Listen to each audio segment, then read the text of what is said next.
Orang yang mendengkikan, dia sanggup menipu. Di antara perkara yang mereka suka tipu, yang paling common berlaku di antara kita adalah tipu pusaka. Berjaga-jagalah. Jangan makan harta yang batil. Kerana harta yang batil ini akan menjadi batu api neraka yang masuk dalam perut kita. Wal'iyadzubillah. Baik.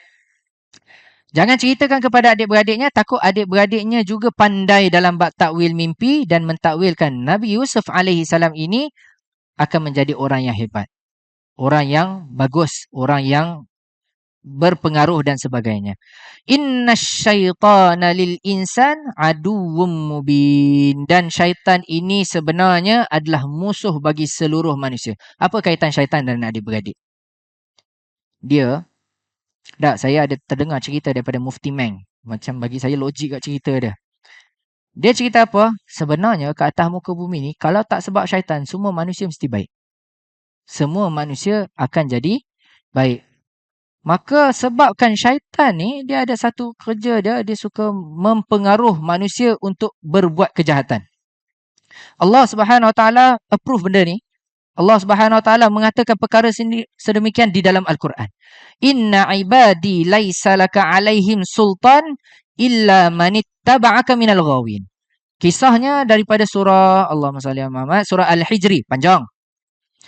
Yang mana syaitan ni dia tak nak sujud kepada Nabi Adam alaihi salam. Dan Allah tanya kepada syaitan, kenapa kamu tak nak sujud kepada Nabi Adam? Sebab Adam ni dicipta daripada tanah dan kau ciptakan aku daripada api. Surah Al-Hijri kata kau ciptakan aku daripada satu yang keras dan boleh membakar. Tak. Khalaqtahu min tin min salsali min hama'im masnun. Dia kata kau ciptakan aku daripada sesuatu yang hama'in, yang panas dan keras dan sekian-sekiannya lah. Tak macam tanah yang lembek kena air tu. Macam tu.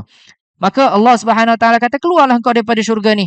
Sesungguhnya engkau ni di antara orang yang hina. Minas saghiri. Fa innaka minas saghirin. Kau ni sesungguhnya daripada orang yang hina. Maka syaitan kata, boleh aku keluar, tak ada hak. Tapi kau jadikan aku ni minal munzarin. Daripada orang yang kekal hidup sampai hari akhirat nanti. Allah kata, baik, tak ada masalah. Jadilah engkau di antara orang yang kekal hidup sampai ke hari akhirat. Bukan Allah nak istijabkan dakwahnya kerana Allah nak berikan jawapan. Tak. Kerana Allah nak menghina dia sampai hari akhirat.